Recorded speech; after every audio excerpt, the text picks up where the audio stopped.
फजल फरमा कर, या अल्लाह तो हमारी दस्तगीरी फरमा, ए अल्लाह तो अपना फजल फरमा कर, करम फरमा कर। আখেরি মোনাজাতে তুরাগ তীরে লাখো মুসল্লির জমায়েত। বিশ্ব মুসলিম উম্মার শান্তি কামনায় শেষ হলো বিশ্ব ইজতেমার প্রথম পর্ব। সবাইকে নিয়ে ভালো থাকতে পারে, ঈমান ও আমল কামাই করতে পারে মতন আশা করছি আল্লাহর দ্বারা। পৃথিবীর যে মুসলিম জাতির জন্য শান্তি কামনার জন্য আমরা দোয়া করছি। যে কোনো একজনের হাতের ওসিলায় হয়তোবা আমাদের সবার মনোজাতকে কবুল করতে পারে। ফিরতি পথে বাস ট্রেনে মুসল্লিদের ভিড়।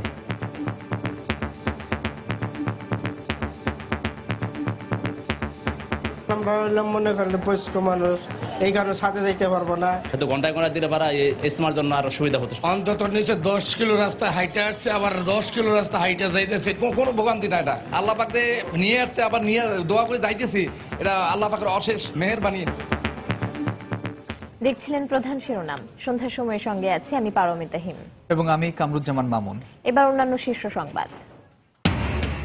পূর্ব ঘোষণা অনুযায়ী রাজধানীর পল্টন ও গুলিস্তানে হকার মুক্ত অভিযান। পুলিশের সঙ্গে ধাওয়া পাল্টা ধাওয়া, আগে পুনর্বাসনের দাবি। অভিযান চলবেই, হুঁশিয়ারি মেয়রের। আগে ভাগেই পদ্মা সেতুর সুফল পেতে খুলে দেয়া হলো কাঁঠালবাড়ি ফেরিঘাট। জ্বালানি ও সময় বাঁচবে দক্ষিণ পশ্চিমাঞ্চলগামী যান চলাচলে।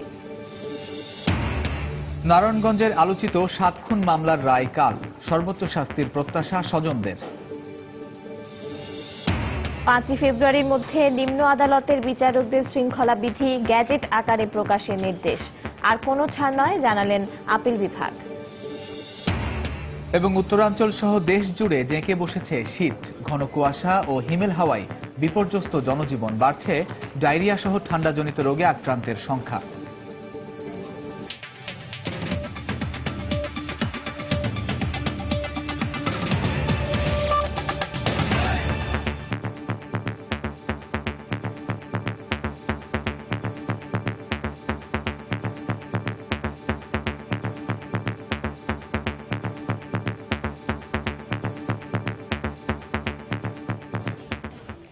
আখেরি মোনাজাতের মধ্য দিয়ে শেষ হলো বিশ্ব ইজতেমার প্রথম পর্ব।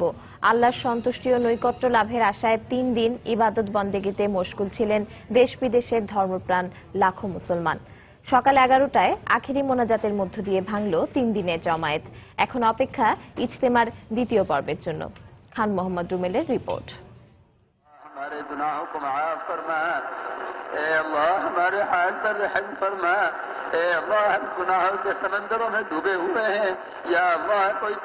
ঘড়ির কাঁটায় তখন ঠিক বেলা 11টা।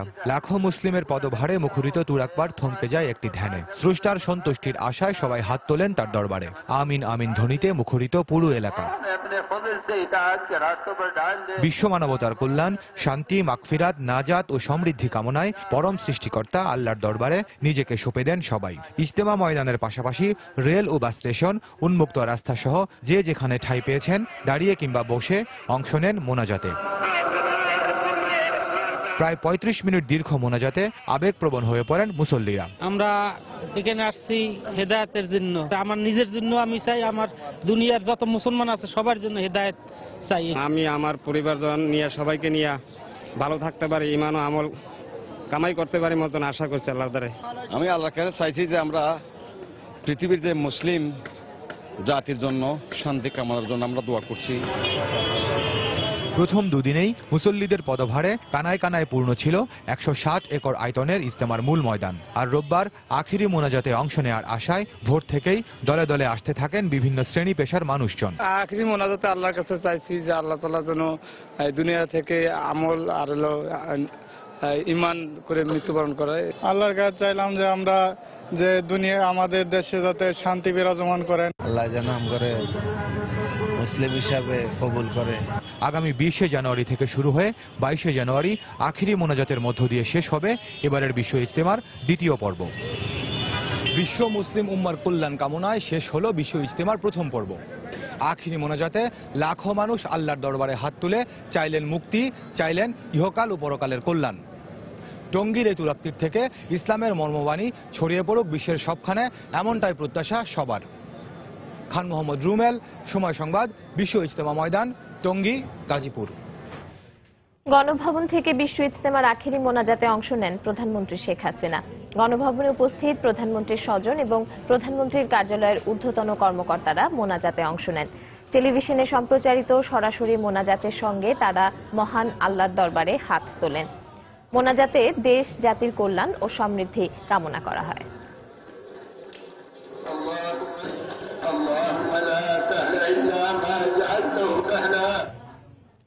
52তম বিশ্ব ইজতেমার প্রথম পর্বে মাত্র 16টি জেলার মানুষ অংশ নিলেও আখেরি মোনাজাতে তিল ধারণের জায়গা ছিল না টঙ্গীর তুরাগ তীরের আশপাশে।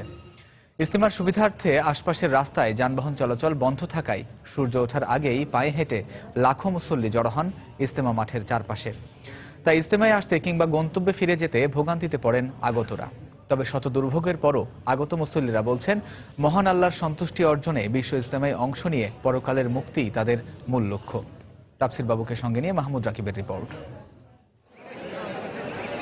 তখনও টঙ্গীর তুরাগ তীরের পূব আকাশে পুরোপুরি সূর্য ওঠেনি। তবে সূর্য না উঠলেও আখেরি মোনাজাতে অংশ নিতে টঙ্গীর ইজতেমা মাঠের আশপাশে আসতে থাকেন ধর্মপ্রাণ মুসল্লিরা।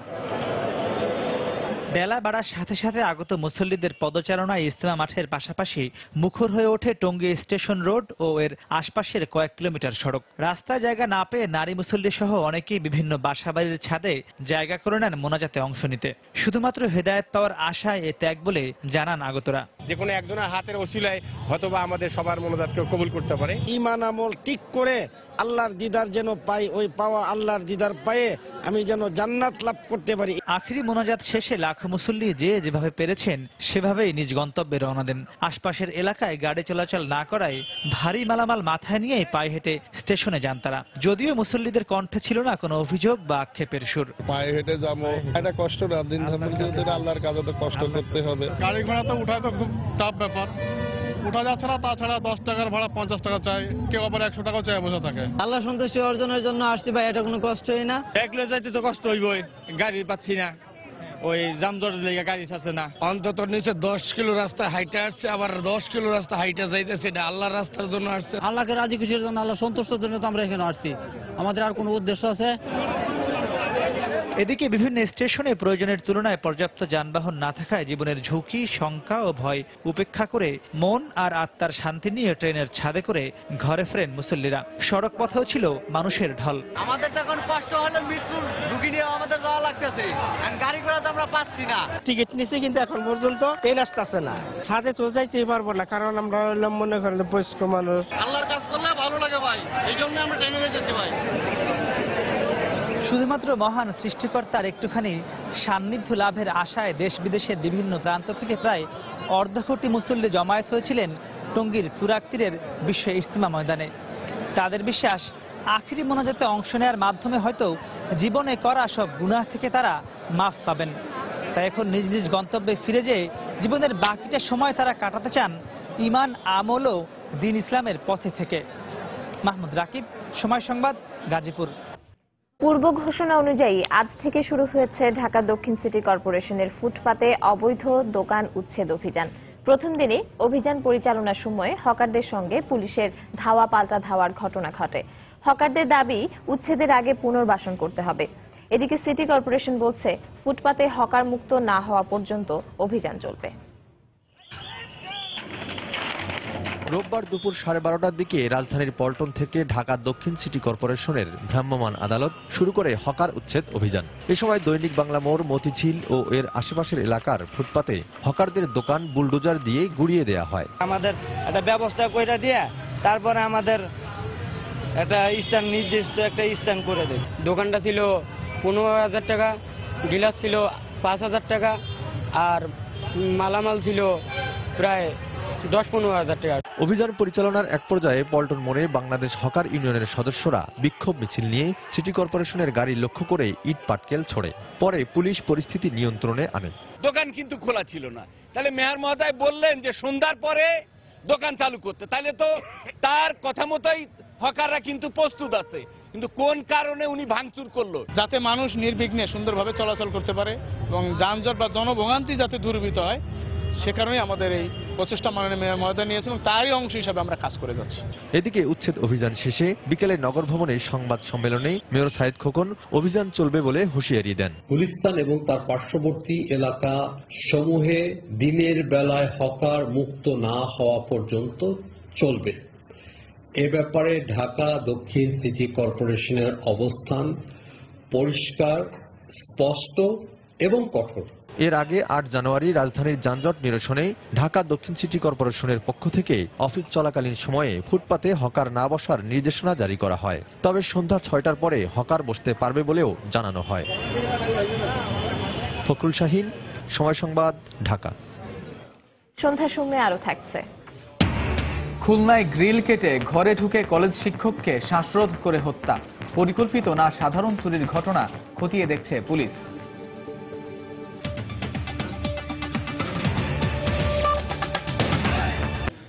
আগে থেকে পদ্মা সেতুর সুফল দিতে সংযোগ সড়কের পর এবার খুলে দেয়া হলো কাঁঠালবাড়ি ফেরিঘাট। দুপুরে নৌপরিবহন মন্ত্রী শাহজাহান খান আনুষ্ঠানিকভাবে ঘাটটির উদ্বোধন করেন। এর ফলে এখন থেকে স্বল্প সময়ে ঢাকা থেকে দক্ষিণ পশ্চিমাঞ্চলমুখী যানবাহনগুলো চলাচল করতে পারবে। মাদারীপুর থেকে এহসান জুয়েলের রিপোর্ট, ছবি তুলেছেন সাইফুল ইসলাম। নদীতে চলছে সেতুর কাজ। লক্ষ্য অনুযায়ী 2018 সালের ডিসেম্বরে পদ্মা সেতুর নির্মাণ কাজ শেষ হওয়ার কথা। সেতু উদ্বোধনের আগ পর্যন্ত মুন্সিগঞ্জের শিমুলিয়া থেকে মাদারীপুরের কাওড়াকান্দি পর্যন্ত 13 কিলোমিটার দূরত্বে চলাচল করে ফেরি, লঞ্চ ও স্পিডবোট। দক্ষিণ পশ্চিমাঞ্চলের 21 জেলার কোটি মানুষের যোগাযোগের পথ এটি। তবে পদ্মা সেতুর নদী শাসনের কাজের অংশ হিসেবে কাওড়াকান্দি ঘাটটিকে 5 কিলোমিটার এগিয়ে আনা হয়েছে কাঁঠালবাড়িতে, যার ফলে রাজধানীর সঙ্গে ফেরি যোগাযোগের দূরত্বের পাশাপাশি কমে গেল সময় এবং জ্বালানি খরচ। গাড়ি যাতায়াতে অনেক সুবিধা। আগে আমাদের সবার সমস্যা ছিল, এখন সমস্যা আমাদের ইনশাল্লাহ দূর হয়ে যাবে। ফেরি মনে করেন দেখা যেতেছে 1 টিপ 2 টিপ দিতে পারতো, এখন আমরা ফেরি সহজে 3-4 টিপ দিতে পারবো, মানুষ সহজেই গন্তব্যস্থলে পৌঁছতে পারবো। প্রায় 16 কোটি টাকা ব্যয়ে 23 একর জায়গায় নির্মিত কাঁঠালবাড়িতে 4টি ফেরি, 2টি লঞ্চ এবং একটি স্পিডবোটের ঘাট থাকবে। উদ্বোধনী অনুষ্ঠানে তাই জনগণ সুফল পাবে বলে জানালেন বক্তারা। আজকে দক্ষিণাঞ্চলের মানুষের একটা বিরাট দুর্ভোগের হাত থেকে রক্ষা পেলেন, আর মানুষকে এত কষ্ট করতে হবে না। এখানে নামবেন, এখানেই গাড়ি থাকবে, এখান থেকে উঠবেন। পদ্মা সেতু শেষ হওয়ার আগেই মানুষ উপকৃত হতে থাকবে। 1 লক্ষ লিটার তেল প্রতি মাসে বাঁচবে এবং সবচেয়ে বড় উপকার হবে মানুষের সময় সাশ্রয় হবে। প্রতিদিন এই রুটে 17টি ফেরি, 86টি লঞ্চ ও 250 স্পিডবোটে প্রায় 50,000 মানুষ যাতায়াত করে। এই কাঁঠালবাড়ি ফেরিঘাটটি চালু হওয়ার ফলে রাজধানী ঢাকা থেকে ছেড়ে আসা যানবাহনগুলো এখন থেকেই সরাসরি ব্যবহার করতে পারবে পদ্মা সেতুর জন্য নির্মিত 4 লেনের সংযোগ সড়ক। ফলে শুধু নৌপথেই নয়, সড়কপথেও পদ্মা সেতু চালুর 2 বছর আগে থেকেই দেশের দক্ষিণ পশ্চিমাঞ্চলের মানুষের যোগাযোগ ব্যবস্থায় সূচনা হলো নতুন দিগন্তের। এহসান জুয়েল, সময় সংবাদ, শিবচর, মাদারীপুর। আগামী 5ই ফেব্রুয়ারির মধ্যে নিম্ন আদালতের বিচারকদের শৃঙ্খলা বিধি গ্যাজেট আকারে প্রকাশের নির্দেশ দিয়েছেন আপিল বিভাগ। রাষ্ট্রপক্ষের সময় আবেদনের পরিপ্রেক্ষিতে আদালত এ আদেশ দেন। শৃঙ্খলা বিধি প্রণয়নের ক্ষেত্রে কোনো ছাড় নয় বলে অ্যাটর্নি জেনারেলকে জানিয়েছেন প্রধান বিচারপতি। এর আগে সকালে প্রধান বিচারপতি এস.কে. সিনহার নেতৃত্বে আপিল বিভাগের 7 সদস্যের পূর্ণাঙ্গ বেঞ্চে শৃঙ্খলা বিধি প্রণয়নের বিষয়ে মৌখিকভাবে 1 মাসের সময় চান অ্যাটর্নি জেনারেল মাহবুবে আলম। আদালত তাকে লিখিত আবেদন করতে বলেন। পরে লিখিত আবেদনের পরিপ্রেক্ষিতে 5 ফেব্রুয়ারি পর্যন্ত সময় বাড়ান আদালত। এর আগে 15 জানুয়ারির মধ্যে শৃঙ্খলা বিধি গ্যাজেট আকারে প্রণয়নে গত 12 ডিসেম্বর আদেশ দিয়েছিল আপিল বিভাগ। অচল অবস্থাটা নিরসনের জন্যই আমি বলেছি টু রিজলভ দি প্রবলেম, যে সমস্যাটা তৈরি হয়েছে এটা সমাধানের জন্য। গেজেট তো প্রকাশ করতেই হবে, কিন্তু সমস্যা হলো আইন মন্ত্রণালয়ে যেভাবে চান এবং সুপ্রিম কোর্ট যেভাবে চান, এই যে ডিফারেন্সটা, এই ডিফারেন্স গ্যাপটাকে কিভাবে কমিয়ে আনা যায়, সেটি হলো আমাদের এখন সবচেয়ে বড় বিবেচ্য বিষয়। সন্ধ্যার সময় আরো থাকছে। ওয়েলিংটন টেস্টের দ্বিতীয় ইনিংসে চাপের মুখে টাইগাররা 122 রানের লিড নিয়ে চতুর্থ দিনের খেলা শেষ। প্রথম ইনিংসে 539 রানে all out New Zealand.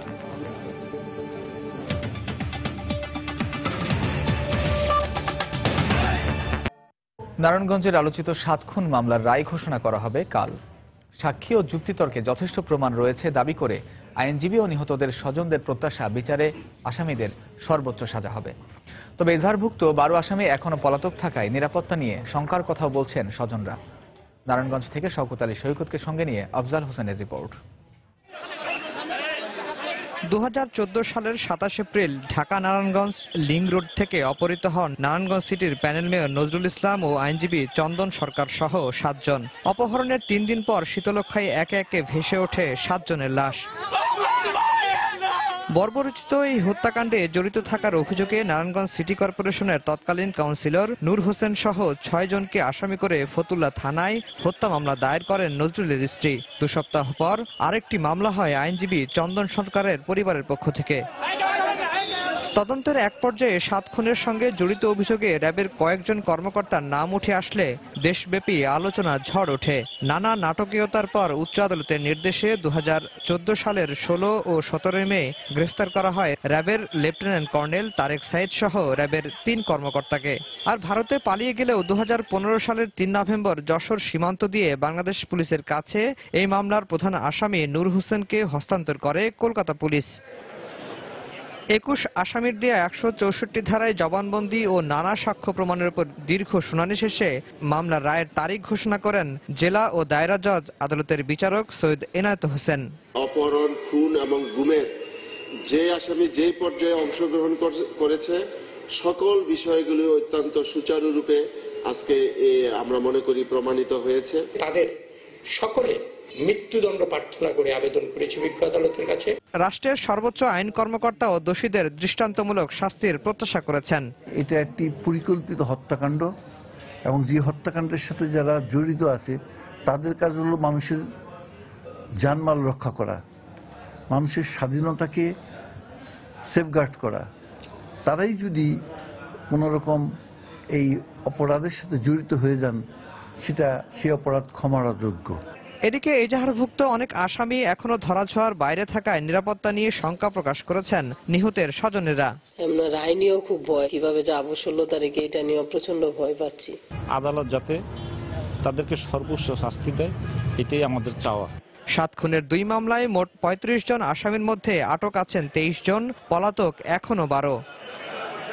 Afzal Hossain, সময় সংবাদ, ঢাকা। শীত জেঁকে বসেছে রাজধানীতে। সন্ধ্যার পর বাড়তে থাকা ঠান্ডার প্রকোপ অসহনীয় রূপ নেয় ভোর রাতে। তাই ছিন্নমূল মানুষ আর রাতের কর্মজীবীদের পড়তে হয় সীমাহীন দুর্ভোগে। একদিকে খোলা আকাশের নিচে বসবাস, অন্যদিকে শীত প্রতিরোধে একমাত্র আগুনের উত্তাপই ছিন্নমূল মানুষের মূল সম্বল। সামিউল মুইদের প্রতিবেদন। রাত 3টা, পুরান ঢাকার জনসন রোড এলাকার দৃশ্য এটি। প্রচন্ড ঠান্ডায় কোনো উপায় না পেয়ে কাগজ, ময়লা অথবা শুকনা পাতা দিয়ে আগুন জ্বালিয়ে শীতের প্রকোপের বিরুদ্ধে লড়াই করছেন নিম্নবিত্তের মানুষ। ঠান্ডা বাতাস, আগুন তাপাইতেছি ঠান্ডা ঠেলায়। ঠান্ডায় কি কষ্ট, বসতে মানুষের তো কি অশান্তি, কাপড় চোপড় শীতের বস্ত্র হারা মানুষদের কি অবস্থা। একটু গরম দিয়ে আহি, আবার আগুন পাইতে হয়, হাত পা বরফ হয়ে যায়, শরীর কাঁপানি ছেড়ে দেয়। আগুন পোহানোর তালিকায় রয়েছেন রাতের বেলায় রাজধানী জুড়ে জীবিকার তাগিদে ছুটে চলা রিকশা ও সিএনজি চালক থেকে শুরু করে নগরের মোড়ে মোড়ে কর্মরত নিরাপত্তারক্ষীরাও। বেশিরভাগ নিম্নবিত্তের মানুষই লড়াই করছেন জীবন যুদ্ধে টিকে থাকার জন্য এবং শীতের বিরুদ্ধে। মানে অনেক শীত, শীতে সিএনজি মানুষ উঠে না, ঠান্ডা, আমরাও খেপ পাই না, এই জন্য আগুন হইতেছি। যাত্রী কম পাওয়া যায়, শীত না, যাত্রী রিক্সায় উঠতে চায় না। কষ্ট হইলে কর তো কেউ কাছে নাই, যে কার কাছে কমো, এই কষ্ট করে কাম করতে হবে। শীতের প্রকোপের বিরুদ্ধে উষ্ণতার বার্তা নিয়ে ভোরে সূর্যোদয়। হাড় কাঁপানো শীতে টিকে থাকতে গৃহহীনের জন্য প্রকৃতির এক অমূল্য উপহার। সামিউল মুহিত, সময় সংবাদ, ঢাকা। রাজধানীর মতো দেশের বিভিন্ন এলাকায় গত কয়েকদিন ধরে জেঁকে বসেছে শীত। তীব্র শীতে বিপর্যস্ত হয়ে পড়েছে জনজীবন। রোববার দেশের সর্বনিম্ন তাপমাত্রা 6.5 ডিগ্রি সেলসিয়াস রেকর্ড করা হয় সিলেটের শ্রীমঙ্গলে। রিপোর্টার ও জেলা প্রতিনিধিদের পাঠানো তথ্য ছবি নিয়ে ডেস্ক রিপোর্ট। প্রচণ্ড শীতে ব্যাহত হচ্ছে উত্তরের জেলা কুড়িগ্রামের জনজীবন। রোববার সকালে জেলায় সর্বনিম্ন তাপমাত্রা 6.6 ডিগ্রি সেলসিয়াস রেকর্ড করেছে স্থানীয় আবহাওয়া বিভাগ। তীব্র শীত আর কুয়াশায় ধানের বীজতলা নষ্ট হয়ে যাওয়ায় হুমকির মুখে পড়েছে আসন্ন বোরো মৌসুমের চাষাবাদ। প্রচুর ঠান্ডা, এই বড় আবাদ তো করা বড় কঠিন বাজে গেছে। ঠান্ডাতে ভীষণ নাল হয়ে গেছে, এবার কুয়াশা বেশি, গাঁথতে পারি না, গাঁথতে পারি না। কৃষককে পরামর্শ দিয়েছি, তারা সেচের ব্যবস্থা করেছেন, ছাই ছিটানো হচ্ছে, কুয়াশা ফেলে দেওয়ার ব্যবস্থা নেওয়া হচ্ছে। তীব্র শীত আর ঘন কুয়াশায় স্থবিরতা নেমে এসেছে বগুড়ায়। গরম কাপড়ের অভাবে শীতে কাবু হয়ে পড়েছেন নিম্ন আয়ের মানুষ। খড়কুটো জ্বালিয়ে শীত নিবারণের চেষ্টা করছেন অনেকে। উত্তরের হিমেল হাওয়ায় গত কয়েকদিন ধরে শীতের তীব্রতা বাড়ছে নাটোরে। ব্যাহত হচ্ছে স্বাভাবিক জীবনযাত্রা। এদিকে শীতে সবচেয়ে ভোগান্তিতে পড়েছেন বৃদ্ধ ও শিশুরা। হাসপাতালগুলোতে ঠান্ডাজনিত বিভিন্ন রোগের সংখ্যা বাড়ছে আশঙ্কাজনক হারে। এই অবস্থায় শিশুদের সুরক্ষায় নানা পরামর্শ দিয়েছেন চিকিৎসকরা। প্রত্যেকটা বাচ্চাকে কিন্তু গরম পরিবেশে রাখতে হবে, তাদেরকে ঠান্ডা, ধুলা, ধোঁয়া এসবগুলো অ্যাভয়েড করতে হবে। সরাসরি কুয়াশার মধ্যে বাচ্চা নিয়ে চলাফেরা করা যাবে না। হাড় কাঁপানো শীতে বিপর্যস্ত হয়ে পড়েছেন যমুনা পাড়ের সিরাজগঞ্জবাসী। রোববার জেলায় সর্বনিম্ন তাপমাত্রা রেকর্ড করা হয় 8 ডিগ্রি সেলসিয়াস। প্রচণ্ড শীতে কাজে যেতে না পারায় বিপাকে পড়েছেন খেটে খাওয়া মানুষেরা। এছাড়া রাজশাহী, লালমনিরহাট ও চুয়াডাঙ্গা সহ দেশের বিভিন্ন এলাকায় তীব্র শীতে ব্যাহত হচ্ছে জীবনযাত্রা। মনিরুজ্জামান প্রান্ত, সময় সংবাদ। খুলনায় গ্রিল কেটে ঘরে ঢুকে এক কলেজ শিক্ষককে শ্বাসরোধ করে হত্যা করেছে দুর্বৃত্তরা। দুপুরে নগরীর আমতলা এলাকার নিজ বাসা থেকে তার লাশ উদ্ধার করা হয়। পুলিশ জানায়, গতকাল গভীর রাতে দুর্বৃত্তরা ঘরের গ্রিল কেটে ঢোকে। এক পর্যায়ে তাকে শ্বাসরোধ করে হত্যা করে ঘরের মালামাল লুট করে নিয়ে যায় বলে ধারণা পুলিশের। পরিবারের অন্য সদস্যরা এ সময় বাড়িতে ছিলেন না। সকালে ফোন করে না পেয়ে স্বজনরা পুলিশে খবর দেয়। পরে পুলিশ এসে লাশ উদ্ধার করে খুলনা মেডিকেল কলেজ হাসপাতালের মর্গে পাঠায়। নিহত শিক্ষকের কোনো শত্রু ছিল না দাবি করেছে স্বজনরা। এটা সাধারণ চুরি না পরিকল্পিত হত্যা তা খতিয়ে দেখছে পুলিশ। নিহত চিত্তরঞ্জন বাইন আবুল কাশেম স্মৃতি মহাবিদ্যালয়ের ইংরেজি বিভাগের শিক্ষক ছিলেন। ওই ভাই এসে বলে কি বৌদি স্যারের মোটরসাইকেল রয়েছে ভিতর দিয়ে লক করা। সেটা শুনে আমি ওইখান থেকে চলে আসছি। এসে দেখি যে সবাই গেট খুলে ঢুকেছে, আমার হাত ঢুকতে দেয়নি ভিতরে। প্রাথমিক অবস্থায় যেটা দেখলাম যে বাম পাশের জানালার গ্রিল কাটা এবং তার হাত পা বাঁধা, ঘরের জিনিসপত্র এলোমেলো, গালের ভিতরে তার কাপড় বাঁধা ছিল। প্রাথমিক দৃষ্টিতে মনে হচ্ছে যে শ্বাসরোধ করে সে মারা গিয়েছে। বাকিটা আমরা তদন্ত দ্বারা বলতে পারবো। আসন্ন হজ মৌসুমকে সামনে রেখে প্রাক নিবন্ধন কার্যক্রম স্বচ্ছ ও নির্ভুল করতে উদ্যোগ নেওয়া হয়েছে বলে জানিয়েছেন ধর্মমন্ত্রী অধ্যক্ষ মতিউর রহমান। বিকেলে সচিবালয়ে প্রাক নিবন্ধন কার্যক্রমের উদ্বোধন করে তিনি একথা বলেন। এদিকে এবার প্রায় 1,25,000 বাংলাদেশি হজ করতে যেতে পারবেন বলে জানান ধর্মসচিব মোহাম্মদ আব্দুল জলিল। মূলত রেসপন্সিবল এখন আমরা কম্পিউটার কাউন্সিলকে গতবারও সম্পৃক্ত করেছি, এবারও সম্পৃক্ত আছে। এটা এবার ওপেন হয়ে যাবে। সে অনুযায়ী আমরা 1,25,000-এর উপরে যাব ইনশাল্লাহ, যদি এটা বাস্তবায়িত হয়। গত বছরের অভিজ্ঞতা কাজে লাগছে। এবছর আমরা প্রাক নিবন্ধন কার্যক্রমকে আরো উন্নত করার চেষ্টা চালিয়ে যাচ্ছি। প্রাক নিবন্ধন প্রক্রিয়া আরো স্বচ্ছ ও নির্ভর করার জন্য বুয়েটে আইটি বিশেষজ্ঞদের সমন্বয়ে সার্বক্ষণিক তদারকি টিম গঠন করা হয়েছে। বুয়েট এটিআই বিসিবি এর সহযোগিতা নিয়ে আইটি সার্ভারের সিকিউরিটি সিস্টেম উন্নত করা হয়েছে। দেশের বাইরের খবর। ভূমধ্যসাগরের লিবীয় উপকূলে অভিবাসীবাহী নৌকা ডুবে শতাধিক মানুষের মৃত্যুর আশঙ্কা করা হচ্ছে। এতে এখন পর্যন্ত অন্তত 8 জনের মৃতদেহ উদ্ধার করা হলেও বাকিরা নিখোঁজ রয়েছেন বলে জানিয়েছে ইতালীয় কোস্টগার্ড। এছাড়াও এ ঘটনায় জীবিত উদ্ধার করা হয়েছে 4 জনকে। শনিবার লিবিয়া ও ইতালির মাঝামাঝি লিবীয় উপকূল থেকে প্রায় 50 কিলোমিটার দূরে এই নৌকাডুবির ঘটনা ঘটে। তবে নৌকার অভিবাসীরা কোন দেশের নাগরিক সে বিষয়ে নিশ্চিত করে কিছু জানা যায়নি। নিখোঁজদের উদ্ধারে 3টি জাহাজ এবং কয়েকটি হেলিকপ্টার অংশ নিয়েছে বলে জানিয়েছে আন্তর্জাতিক গণমাধ্যম। এর আগে শুক্রবার অবৈধভাবে ইউরোপ যাওয়ার পথে ভূমধ্যসাগর থেকে অন্তত 550 অভিবাসীকে উদ্ধার করে ইতালীয় কোস্টগার্ড।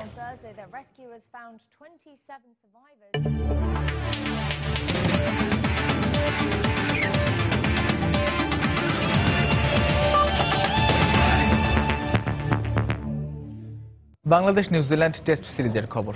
122 রানের লিড নিয়ে ওয়েলিংটন টেস্টের 4র্থ দিন শেষ করেছে বাংলাদেশ। দ্বিতীয় ইনিংসে ব্যাট করতে নেমে টাইগারদের সংগ্রহ 3 উইকেটে 66 রান। এর আগে প্রথম ইনিংসে ব্যাট করতে নেমে সবকটি উইকেট হারিয়ে 539 রান সংগ্রহ করে স্বাগতিকরা। নিউজিল্যান্ড থেকে মুস্তাফিজুল হক আকাশের ক্যামেরায় বিস্তারিত জানাচ্ছেন হুমায়ুন কবির রোজ। আগের দিন থেকে চোখ রাঙাচ্ছিল লাথাম ও নিকোলসের জুটি। তবে তাদের 142 রানে জুটি ভাঙেন সাকিব। ব্যক্তিগত 53 রানে ফেরেন নিকোলস। তার পরপরই সুভাশিসের অভিষেক উইকেটে পরিণত হন গ্র্যান্ড হোম। কিন্তু গলার কাটা হয়ে থাকা লাথাম ছিলেন বড়ই গায়ের ব্যথা। ব্যাটিং এর পর এবারও বাংলাদেশের ত্রাণকর্তার নাম সাকিব আল হাসান। দারুণ এক ডেলিভারিতে ক্যারিয়ার সেরা 177 রান করা টম লাথামকে বাড়ি ফেরান তিনি। ভালো লিডের স্বপ্ন দেখছিল টাইগাররা, কিন্তু ওয়াটলিং বাধার দেয়াল হয়ে দাঁড়ান। হঠাৎ বোলিং এ এসে এক ওভারে ওয়াটলিং আর সাউদির উইকেট নিয়ে ওই ভালো লিডের স্বপ্ন দেখান আবারও মাহমুদুল্লাহ। তবে আবারও লেট ওয়ার্ডারে স্ন্যাটনারের বিরক্তিকর ব্যাটিং বড় লিডের স্বপ্নকে ফিকে করে তোলে। শেষ পর্যন্ত স্ন্যাটনারের টেস্ট ক্যারিয়ার সেরা 73 রানে 539 রানের জবাব দিয়েই থামে নিউজিল্যান্ড। রাব্বি 3, সাকিব, রিয়াদ, সুভাশিসরা নেন 2টি করে উইকেট। তারপরও 56 রানে এগিয়ে থেকে দ্বিতীয় ইনিংসে ব্যাটিং এ নামে অতিথিরা। দারুণ খেলছিলেন ইমরুল আর তামিম মিলে, কিন্তু ঈর্ষা হলো ক্রিকেট বিধাতার। দলীয় 46 রানে আত্মবিশ্বাসের সাথে খেলতে থাকা ইমরুল ব্যক্তিগত 24 রানে ইনজুরির কারণে চলে গেলেন মাঠের বাইরে। এরপর দায়িত্ব আর নিতে পারেননি মাহমুদুল্লাহ। তরুণ মিরাজ 4টা সামলে উঠতে পারেননি। তার উইকেট খুইয়ে দিনটা বাংলাদেশ উপহার দিল নিউজিল্যান্ডকে। ওই পুরনো রোগ, প্রথম ইনিংসে দারুণ ব্যাট করলে দ্বিতীয় ইনিংসে বাংলাদেশের চিত্র করুন। মুশফিকের পর ইমরুলের ইনজুরির আঘাত, তাই প্রত্যাশা পূরণের কক্ষপথে থাকা বাংলাদেশ চতুর্থ দিনের শেষ বিকেলে সব হিসেব করে দিল একটু উলটপালট। ওয়েলিংটনের বেসিং রিজার্ভ থেকে হুমায়ুন কবির রোজ, সময় সংবাদ, নিউজিল্যান্ড। সন্ধ্যার সময় রিপোর্ট যায় শীর্ষ সংবাদ জানিয়ে দিচ্ছে আরেকবার। या अल्लाह करम फरमा कर फजल फरमा कर, या अल्लाह तो हमारी दस्तगीरी फरमा, ए अल्लाह तो अपना फजल फरमा कर करम फरमा कर। আখেরি মোনাজাতে তুরাগ তীরে লাখো মুসল্লির জমায়েত। বিশ্ব ও মুসলিম উম্মার শান্তি কামনা। ফিরতি পথে বাস ট্রেনে মুসল্লিদের ভিড়। পূর্ব ঘোষণা অনুযায়ী রাজধানীর পল্টন ও গুলিস্তানে হকার মুক্ত অভিযান। পুলিশের সঙ্গে ধাওয়া পাল্টা ধাওয়া। আগে পুনর্বাসনের দাবি, অভিযান চলবেই, হুঁশিয়ারি মেয়রের। নারায়ণগঞ্জের আলোচিত 7 খুন মামলার রায় কাল। সর্বোচ্চ শাস্তির প্রত্যাশা স্বজনদের। 5ই ফেব্রুয়ারির মধ্যে নিম্ন আদালতের বিচারকদের শৃঙ্খলা বিধি গ্যাজেট আকারে প্রকাশের নির্দেশ। আর কোনো ছাড় নয়, জানালেন আপিল বিভাগ। এবং আগেভাগে পদ্মা সেতুর সুফল পেতে খুলে দেওয়া হলো কাঁঠালবাড়ি ফেরিঘাট। জ্বালানি ও সময় বাঁচবে দক্ষিণ পশ্চিমাঞ্চলগামী যান চলাচলে। দর্শক, এই ছিল সন্ধ্যার সময়ে। যে কোনো খবর পেতে ভিজিট করুন সময়নিউজ.tv। আর সঙ্গে থাকুন সময়ে।